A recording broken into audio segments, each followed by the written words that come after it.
오늘 설교는요 조금 어려울 수 있는데 여러분이 잘 들어야 될 저는 설교라고 생각합니다. 이 회개는 쉬울 것 같지만 우리가 잘 깨닫기가 쉽지 않습니다. 그래서 오늘 지난주 참 제가 그 영국 박물관에 제일 비싼 게 뭐라고, 제일 가치 있는 게 뭐라고 그랬죠? 예, 그 기억나고 있습니다. 그 옆에 있는 영국 임페리얼 박물관에 또 그림이 하나 있는데요. 이 그림은 그 데오도시우스 황제가 성당에 들어가려고 하는데 주교가 못 들어가게 하는 그런 장면인데요. 그런 모습을 그린 그림인데 사연이 있습니다. 데살로니가에서 로마 통치를 반대하는 1500명을 이 황제가 무참히 살해했거든요. 근데 이 황제가 이제는 이태리 밀라노를 방문해서 마침 주일이라 성당에 이제 들어가려고 한 것입니다. 그런데 이 암브로시우스 주교가 막아서면서 이 왕을 못 들어가게 하는 거예요. 왜 못 들어가나? 그러니까 당신은 죄인입니다. 사람을 죽인 죄인입니다. 암브로시우스도 대단합니다. 그러니까 이제 이 왕이, 아니 다윗 왕은 더 큰 죄인이지 않느냐, 다윗도 사람을 많이 죽였는데 정치하면서 왜 나는 못 들어가느냐 이렇게 했습니다. 이때 암브로시우스가 유명한 말을 남겼습니다. 당신도 다윗처럼 회개하면 들어갈 수 있습니다. 당신도 다윗처럼 회개하면 들어갈 수 있습니다. 여러분, 우리가 한 나라나요 한 도시에 들어가려면 반드시 통과해야 할 곳이 있는데 바로 관문이죠. 우리나라 조선시대 이럴 때 보면 요즘 이 문경세제 가보면 저런 관문이 아직도 있습니다. 함부로 못 들어가는 거예요. 자격을 갖추어야 들어가는 것입니다. 저는 관문의 역할을 하는 것이 요즘은요 대표적으로 공항입니다. 모든 나라마다 입국 심사가 있죠. 미국에 들어가려면 저 관문을 통과해야 됩니다. 자격이 안 되면 못 들어가는 거예요. 미국에 들어가고 싶은데 뭔가 패스포드가 잘못됐다든지 자격이 안 되면요 들어가고 싶어도 못 들어가는 거죠. 여러분, 저는요 영적 세계에도 관문이 있습니다. 아무나 들어가는 것이 아니죠. 저는 제가 하나의 교회를 목회하면서 우리 교회에 있는 성도들은 천국에 들어가는 관문에서 돌아가는 사람이 없으면 좋겠다. 아멘 합시다. 여러분, 이렇게 오랫동안 신앙생활 했는데 천국의 관문에 들어가려고 하는데 너는 안 돼, 넌 자격 없어, 이러면 이건 보통 큰일이 아닙니다. 되돌이킬 수도 없잖아요. 근데 이제 이 천국에 들어가는 관문에서 정말 필요한 게 뭐냐? 바로 회개라는 것입니다. 마태복음 4장 17절 한번 읽어볼까요? 시작. 회개하라, 천국이 가까웠느니라 하시더라. 예수님이 첫 번째 메시지가 회개하라 이겁니다. 그럼 이제 천국이 가까웠다는 거죠. 그러면 바꾸고 말하면 천국은 회개라는 관문을 거쳐야만이 들어갈 수 있는 곳이라는 거죠. 오늘 우리가 읽은 이 본문의 사도 바울도 하나님의 뜻대로 하는 근심은 후회할 것이 없는 구원에 이르게 하는 회개라고 했습니다. 그러면 구원에 이르게 하는 영적 관문이 무엇일까? 회개라는 거죠. 회개. 그러니까 회개는 구원에 이르는 관문이고 천국에 이르는 관문이. 회개하지 않고는 구원을 받을 수 없고 회개하지 않고는 천국에 들어갈 수 없다는 말씀이거든요. 그러면 제가 지난주에 세세민 축제 때 복음을 전했는데, 아니 목사님 왜 말이 틀리십니까? 예수만 믿으면 구원 받는다면서요. 예수 믿으면 구원 받는다 해놓고 왜 오늘 갑자기 다른 얘기 하십니까? 라고 생각하시는 분도 있는데, 여러분 그게 아닙니다. 믿음 안에 회개가 들어있습니다. 믿음 안에, 우리가 예수님을 믿는 믿음 안에 이 회개가 들어있다는 것입니다. 그래서 우리가 회개를 잘 알아야 돼요. 천국에 들어가는 관문이기 때문에. 자, 제가 한번 말씀드립니다. 첫 번째, 구원에 이르는 회개란 무엇입니까? 구원에 이르는 회개란 무엇입니까? 여러분, 성경 원어로 회개는 메타노이아. 이 말은 우리의 생각의 전환, 마음의 전환을 말하는데, 이 메타노이아를 잘 설명해 주는 예가 있습니다. 자, 우리나라가 양궁을 잘하죠. 양궁 선수가 표적을 향해서 활을 쏘습니다. 근데 만약에 그럴 일이 없겠지만 두 선수가 이렇게 양궁에 서서 활을 쏘는데 본인의 표적이 있지 않습니까? 그런데 이 선수가 너무 당황해 가지고 자기 표적에 겨냥을 해야 되는데 옆에 있는 그 표적에다 겨냥을 하면 어떻게 됩니까? 그렇게 쏘면 어떻게 됩니까? 0점 처리도 실격이 되는 거죠. 그럴 때 만약 누가, 코치가 너 잘못, 지금 아니야, 그 키가 표적이 아니야, 너의 표적은 저것이야 해서 이걸 깨닫고 그 활 시위를 자기의 표적으로 향하는 것이 회개예요. 이게 회개입니다. 또 하나 예를 들으면요, 내가 가던 길을 되돌아가는 거, 돌이키는 것이 회개인데, 여러분 우리가 운전하다 보면요, 참 길을 잘못 들 때가 있지 않습니까? 제가 항상 이렇게, 저는 참 길치예요. 그래서 참 이 내비게이션이 없으면 길을 잘 못 찾아가는 사람인데, 용인에서 서울 가는 고속도로, 용인 서울 고속도로를 가면 오른쪽이 서울 가는 거잖아요. 왼쪽이 오산으로 가는 거고. 근데 거기는 길이 왼쪽으로 가야 피턴을 내서 서울로 가고 오른쪽으로 가면 오산으로 갑니다. 그러니까 제가요, 이게 헷갈려요. 만약에 잘못 들어서 서울로 가야 되는데 오산으로 가게 되면 어떻게 됩니까, 여러분? 내가 길을 잘못 들어서 서울로 가야 되는데 오산으로 갔다를 알았다. 그럼 어떻게 해야 됩니까? 유턴을 하는 게 회개예요. 내가 길을 잘못 들었구나. 빨리 바꿔야지. 이게 회개입니다. 구원에 이르는 회개의 두 가지 특징이 있습니다. 첫 번째가 뭐냐면 죄를 죄로 깨닫는 영적 각성이 있습니다. 근데 여기서 말하는 이 죄는요, 뉘우침이 아니에요. 여러분, 가룟 유다도 뉘우쳤습니다. 그러나 그는 구원을 못 받았죠. 이거는 죄를 죄로 깨닫는 영적 각성인데, 성경에서 말하는 죄를 죄로 깨닫는 영적 각성이에요. 성경에서 말하는 죄를 죄로 깨닫는 영적 각성. 예를 들어서 가전제품을 하나 샀다고 생각해 봅시다. 근데 코드를 끼웠는데 이게 터져버리는 거예요. 이게 왜 터지지? 알 수가 없어요. 이 비싼 돈 주고 가전제품을 샀는데. 그래서 AS에 이렇게 문의를 해보니까, 당신이 산 가전제품은 110V에 끼워야 된다. 당신은 220V에 끼웠기 때문에 이게 터졌다. 그러면 이거 어떻게 해야 됩니까? 이 가전제품은 110V용이에요. 그래서 220V 끼우면 안 되는 거예요. 그러면 어떻게 해야 됩니까? 그걸 깨닫고 내가 잘못했구나. 이걸 220V 끼우면 안 되고 이걸 그걸 사서 110V에 끼워야 되는구나. 이렇게 깨닫는 것이 이게 영적 각성. 여러분, 누가복음 15장에 탕자가 회개했다는 것을 우리 예수님이 잘 설명을 보여주고 있는데, 왜 탕자가 회개했습니까? 깨닫는 거예요. 뭘 나는 지금 내 나름대로 잘 사는 줄 알았는데 살아보니까 내가 잘못 살았구나. 깨닫는 거예요. 나는 지금 이렇게 사는 것이 행복을 위한 인생이고 잘 사는 줄 알았는데 내가 이렇게 살아보니까 이 엉터리 인생을 살았구나. 깨닫는 것입니다. 뭘 깨닫습니까? 누가복음 15장 7절에 이에 스스로 돌이키려되 내 아버지에게는 양식이 풍족한 품꾼이 얼마나 많은가. 나는 여기서 줄여 죽는구나. 여러분 18절 여러분 읽으세요. 시작. 내가 일어나 아버지께로 가서 이르기를 아버지, 내가 하늘과 아버지께 죄를 지었사오니. 아버지께 내가 죄를 지었구나. 아버지가 필요 없는 줄 알았는데 내가 아버지를 떠나서 이렇게 죄인이 되었구나를 깨닫는 것이 회개의 첫걸음이에요. 여러분, 우리가요, 죄가 무엇입니까? 성경에서 말하는 죄는 뭐냐면, 제가 지난주 설교했듯이 하나님을 떠난 것이 죄예요.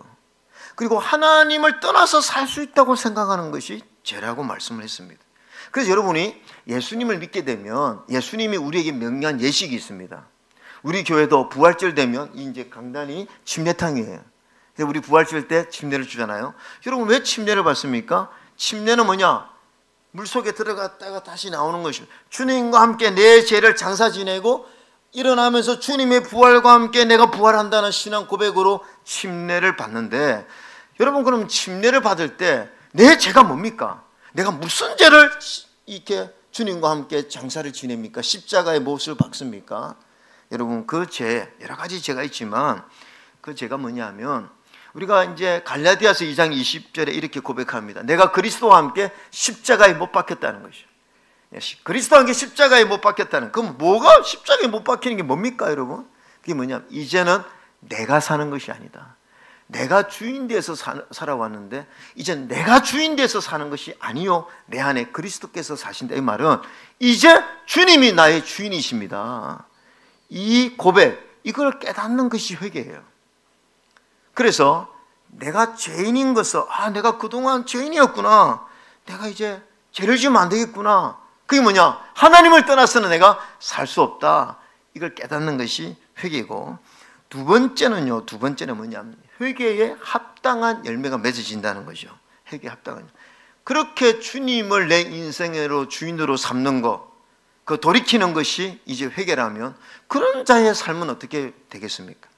주인 대신 그리스도에게 이제는 순종하는 그 삶의 변화, 이게 회개에 합당한 열매입니다.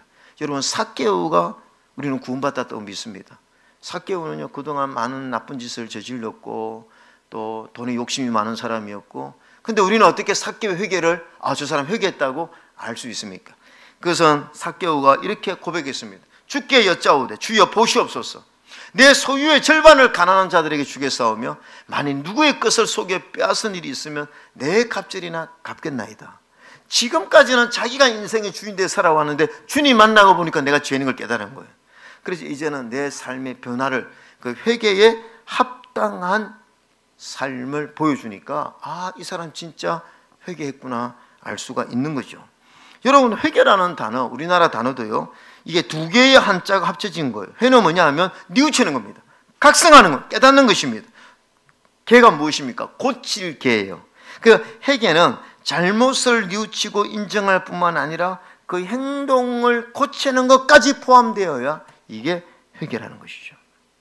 그래서 역대하 7장 14절에도 내 이름으로 일컫는 내 백성이 그들의 악한 길에서 떠나, 그래서 그 삶이 수반되어져야 당신은 진짜 회개했구나 알 수 있다는 것입니다.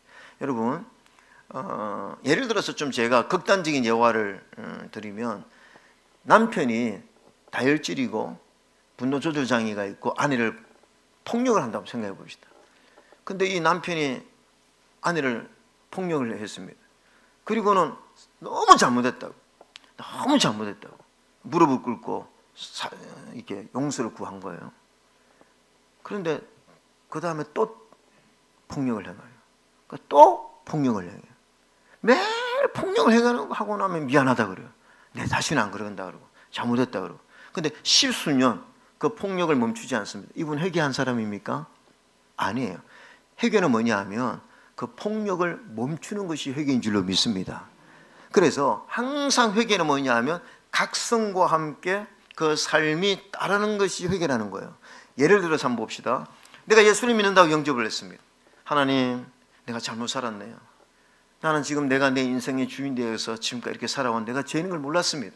하나님 나의 창조주이시고 나 같은 죄인을 위해서 하나님이 아들을 십자가에 보내시고 그 주님이 내 죄를 위해서 십자가 죽으신 것을 내가 믿습니다. 그리고 주님을 영접했습니다. 그러면요, 그 다음엔 어떻게 되겠습니까? 주님이 나의 인생의 주인이시다고 고백하고 회개했다면 하나님이 기뻐하는 삶을 살기 위해 순종하는 삶이 있어야 된다는 것이죠. 그러니까 하나님 기뻐하는 것이 무엇입니까? 예배하라는 것입니다.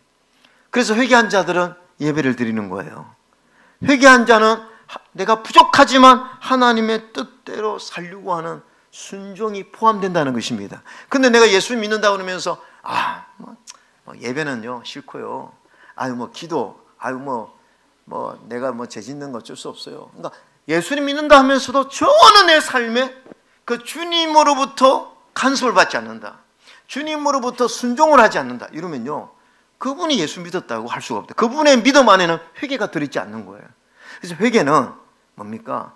내가 예수님을 믿고 고백하면서 이제는 그분의 통치를 받는, 여러분, 하나님의 나라가 나에게 이루어졌다는 것이 무슨 뜻입니까?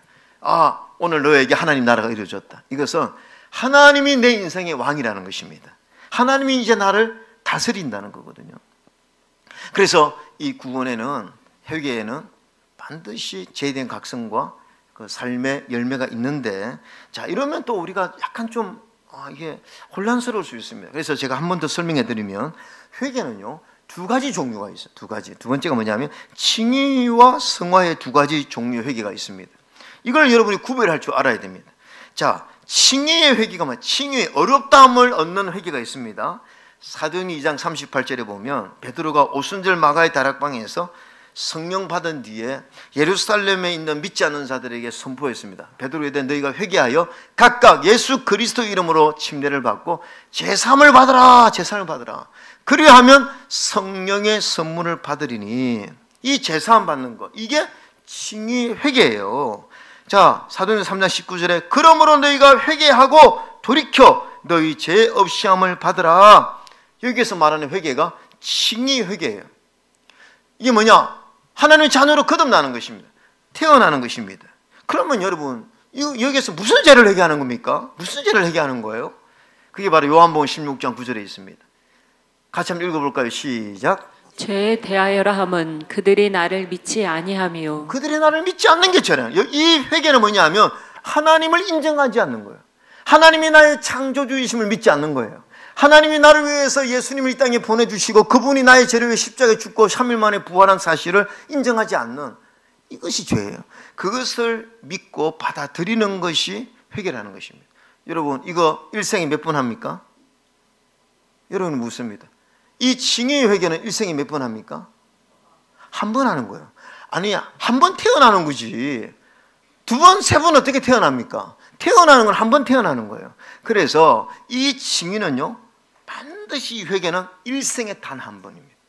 내가 몰랐습니다. 하나님도 몰랐고 창조주 하나님 몰랐고 예수님이 누군지 몰랐어요. 근데 복음 설교를 듣다가 내가 받아들이는 거죠. 이게 징의 회개입니다. 그 다음에 두 번째 회개가 있습니다.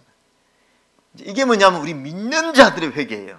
아까 그 회개는요, 불신자들의 회개고, 지금 두 번째 성화의 회개는 믿는 자들의 회개입니다.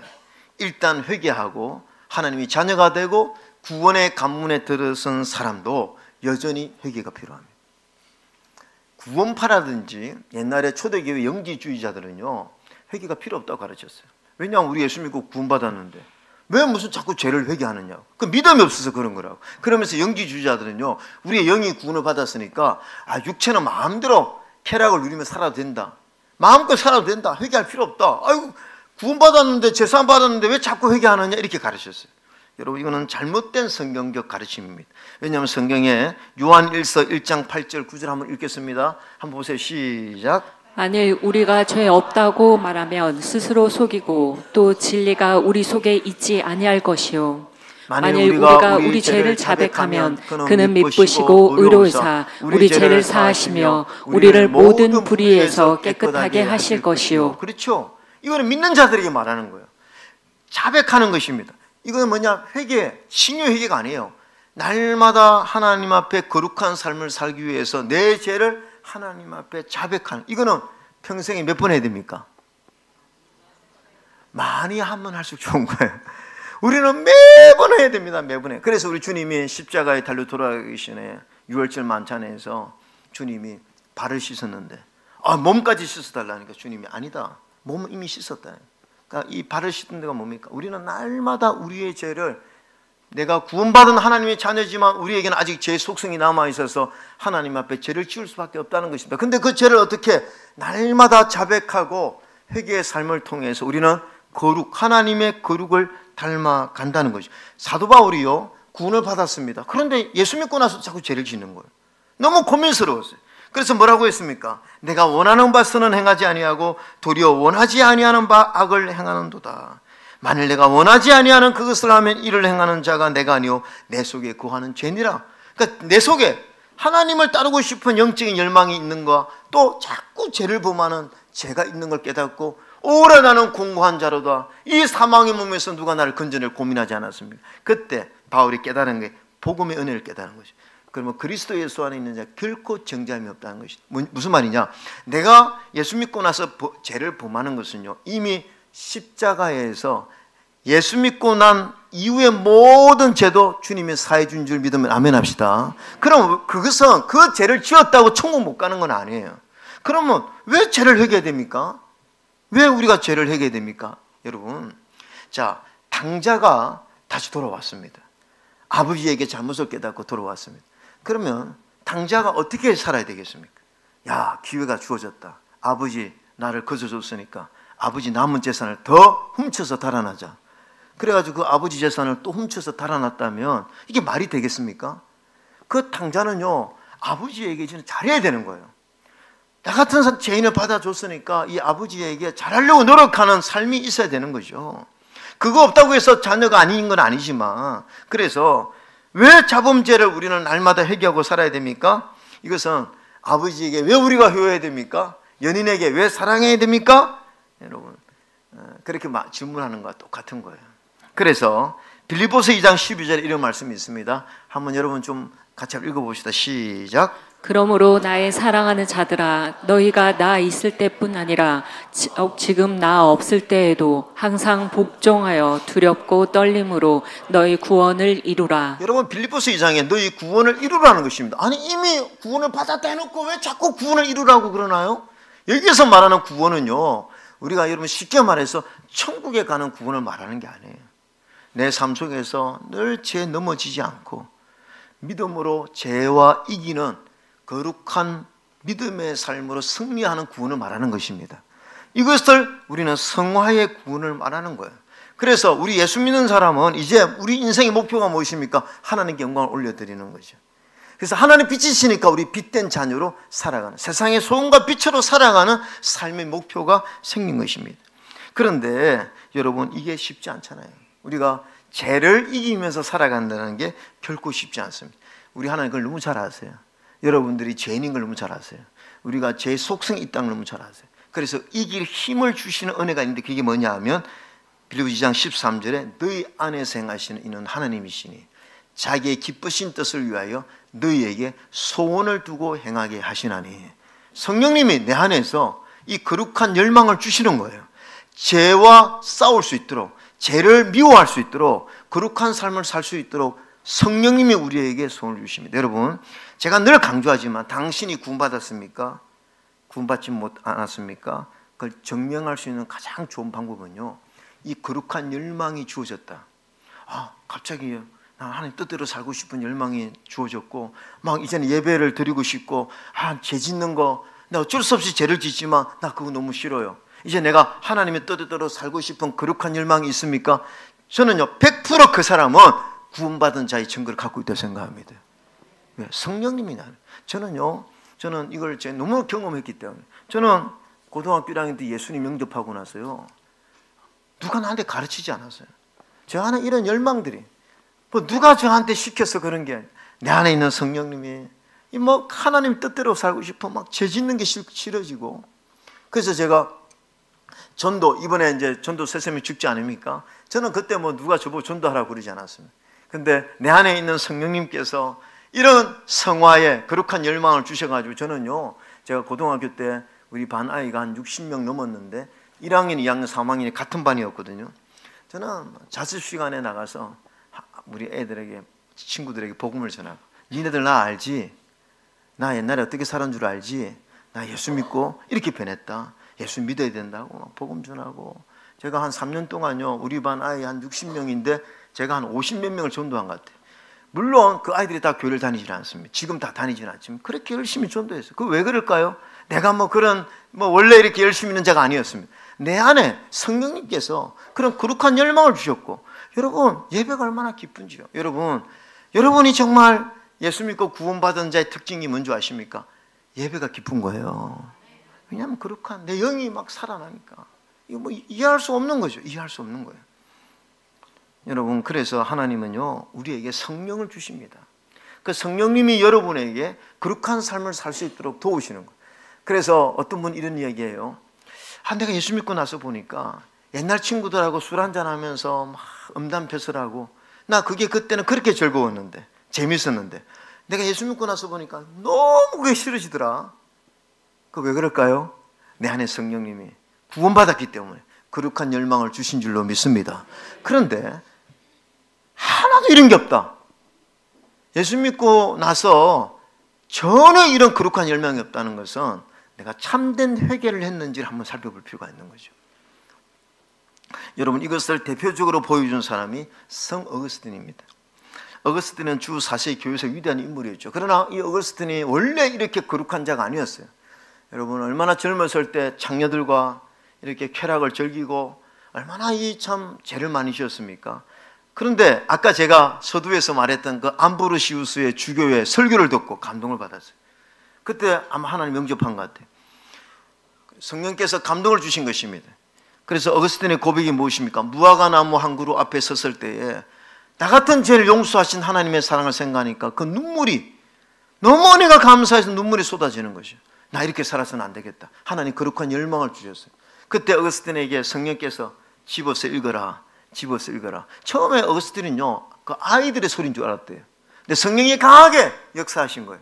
집어서 읽어라. 집어서 읽어라. 그래서 읽은 성경이 뭡니까? 바로 로마서 13장 13절 14절이었습니다.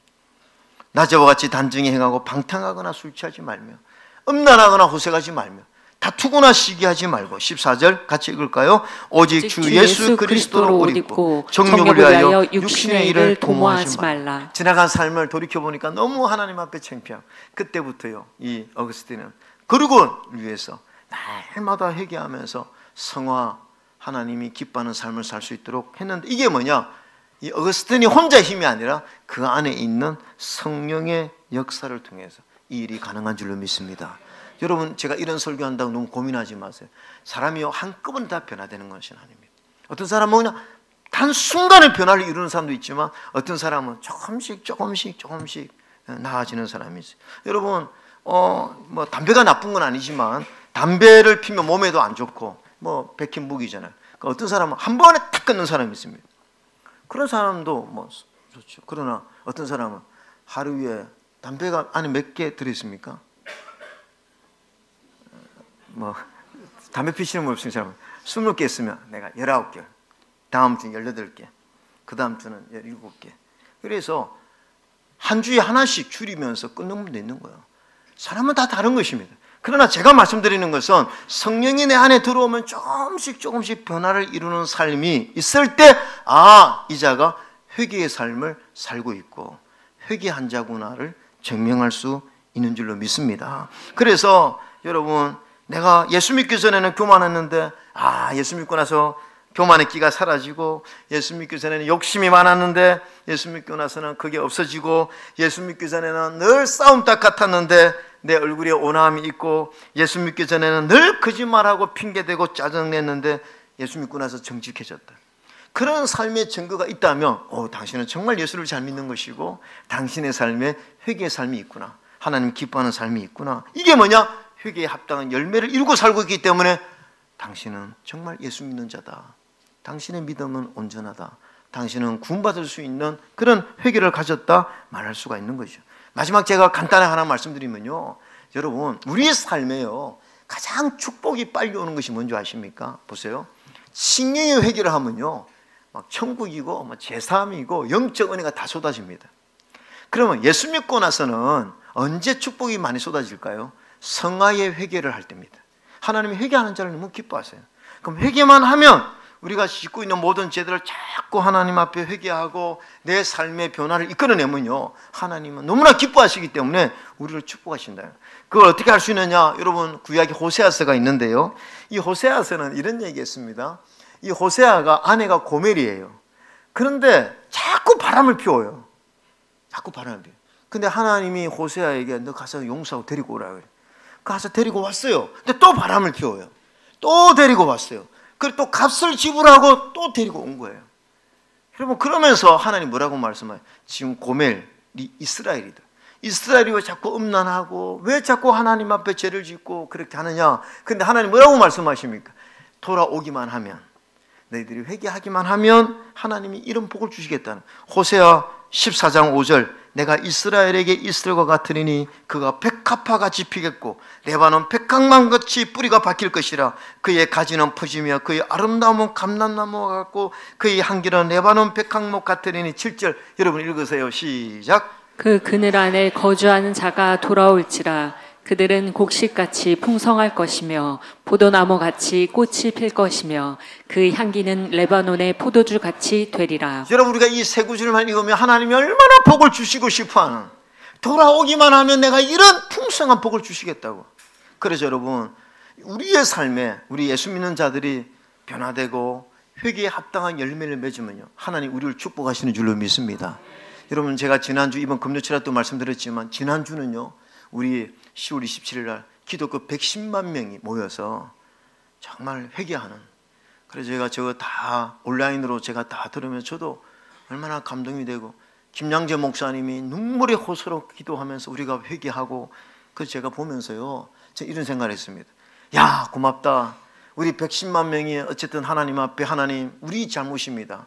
우리가 잘못해서 이렇게 됐습니다. 하나님 이런 악법을 막아주십시오. 그리고 회개의 기도를 드린 저 회개의 예배는요 대통령이나 우리 정치인들이 수십조, 또 사업가들이 수십조 수주를 맺은 것보다 저는 10배, 100배 더 우리 대한민국의 축복이라고 믿습니다. 하나님이 회개하는 자에게는 하나님이 복을 주시면요, 그 복을 누가 감당할 수 있겠습니까?